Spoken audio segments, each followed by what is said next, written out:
Okay, sir. Tawag dito. In real life ba may law background kaya? May law background kaya in real life? In real life, yung family ko po, family of lawyers. So yung mom ko is a justice, yung dad ko lawyer, Wow. grandfather ko judge din. Leo, ano apelido? Liban. Liban, okay. Yes. How about you, sir? Ako po, best friend ko po ay abogado. That's true. Wow. Ako wala po. Wala po. Sa marketing and advertising. And paano na-conceptualize tong project na would you kasi dati nung una alam ko sariling financing ni Direk Kip. Okay, so for this time around, kinuha kami ni Direk Kip for a guerrilla shoot. Wow. Pagkuha lang ng mga passes ng bar. Pero nung nagsama kami ni Direk Kip for that day, parang habang naghihintay ng ibang crew, napag-usapan nga niya yung second movie at nasabi niya sa akin na nag-aanap siya ng producers for it. So, tinext ko silang dalawa. Sinabi ko sa kanila na, guys, hihirit ko na tayo na lang mag-produce nito. Parang narinig ko rin yung kwento bagay sa atin. Magkaroon lang tayo ng meeting. Maganda yung kwento. Ayun nga. So, nangyari nga, nagkaroon kami ng meeting, nag-pitch na rin ni Direk Kip sa kanila rin. At yung buong kwento, isipin mo, yung buong pagkwento niya, 2 hours and a half. Like, kung gano'n kahaba yung round time. Yung gano'n ka-detailed yung pagkwento niya sa amin tatlo sa isang restaurant. Siguro sabihin ko na lang din kung paano kami nagkakilala. Estudyante po niya kami. Estudyante? Guest mentor. Naging guest mentor siya sa eskwela namin. Parang best friend po niya, kaibigan niya and Professor namin. si Direk Siege. Si Liz pa. Pinakilala ni Direk Siege namin si Direk Kip. Tapos yes. tuloy-tuloy. Yes. Dahil nga, una sa lahat, nakabisita kami sa set. True. Wow. Sa Balota. Balota. And ang ganda po ng papatakbo. Yes. Healthy. Set. Sumusunod sa EGM. Yes. And hindi toxic. So aware din kayo mga movies na nagawa niya like Liway. Of course. Isa yun sa favorite local. Yeah. And yun, Balota, syempre napanood din namin sa recently. So yun, parang And of course kayo, first Bar Boys. Siyempre ang pagpuproduce is suntok sa buwan, Of course. Siyempre, pero talagang sana kumita ito at saka So, what do you hope na to achieve with this kind of production? Okay, so first of all nga, aside from yung reason nga kung ba't ginawa yung movies, like past knowledge nga, to share what we have, and hopefully yung mga lessons at themes na gusto namin mag-come across, makuha nga ng mga tao. So of course, yun, artistically, gusto namin ma-come across yun. Pero of course, as producers, financially, we hope to make our money back and more. Probably naman, yun naman talagang goal.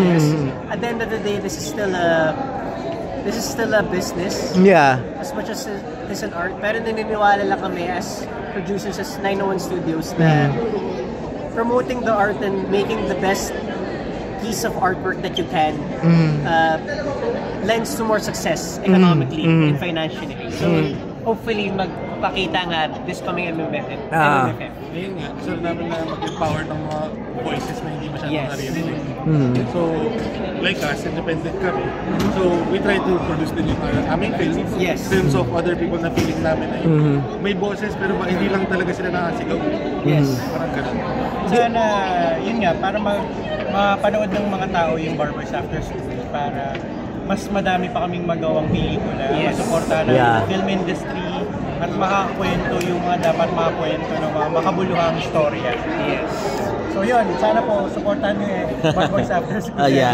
Did it come across your mind to produce kasi online like Netflix direkta na kasi dun sa like it or not naman kasi hindi ganun kasi minsan ang industriya natin except na kumikita madalas lang sa MMFF, di ba?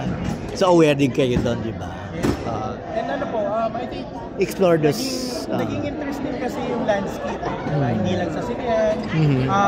For us, naniniwala kami na it's still the best experience to watch it in cinemas. Cinemas, yes. We also watched on platforms. Yeah. Pero iba pa rin Iba pa rin. Experience, lalo na pag MMFF, sabay ka nang tumatawa, nakasako, umiiyak. Iba yung experience at maaalala mo talaga yun. Kaya, we, as much as possible, we support people going back to the cinema and watching it in cinemas with people. Siyempre, pangarap ng bawat filmmaker, makapagpakita ng pelikula sa big screen. Big screen na. And fortunate lang po rin siguro kami na magawa namin yung lahat ng nagawa namin this year sa loob na isang taon. Yes. Salamat kami sa lahat. Sa lahat ng mga sumuporta, chosen family, vendors. Kaya sobrang okay din po talaga sa amin yung mensahe ng pelikula natin, yung Barboys. Nakapasok na soft. It's about family, chosen family. It's about friends. Actually, short lang. Actually, yung una napag-usapan nga natin na parang gusto nga namin sana first project online platform. Yeah. Naghanap kami ng online platform. Nagkataon lang talaga, parang stars aligned. It really felt like Barboys After School was the project for us. For our first full-length and first big project talaga.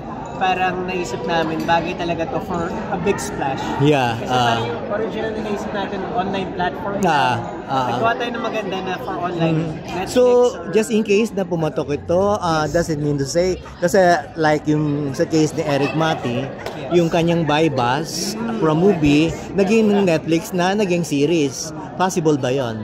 Yes, it's very possible. Kasi napakalaki ng area na pwede nyo explore, di ba?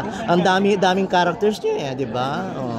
Very open kami kung may possibility nga or window into that future na may series or online series or actually TV series with this universe in mind. Ipapursue namin if ever it's there in the cards. Besides, ang bilis ng ROI na. Di ba? Oo, di ba? We need to collaborate with the right people like si Derek Kim. Siyempre sa kanya nag-originate yung Barboys. So yun, if it's the right timing, the right story. Yeah. We need din na malalim enough yung universe nitong Barboys.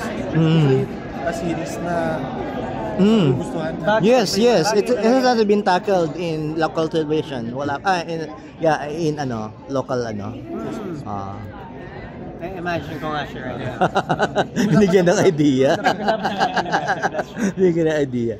May mga pet projects pa kayo in mind other than right now? Actually, pet projects kami individually, since we're not just producers, we're also directors. Okay. Yes. So for next year, mag-focus kami sa sarili namin projects. So ako para sa akin, meron akong dalawang at least short films in mind na naka-line up. Si John, meron siyang for ano yan? For Cinemalaya or ano? Yeah, for iba't ibang film festivals. Wow! Target ko pa kung which film festivals. Sino panalo? So aside from that, sino panalo? Pwede rin. Aside from that, si John nga sabihin mo kay Chris. Mag-direct ng kanyang first full length niya.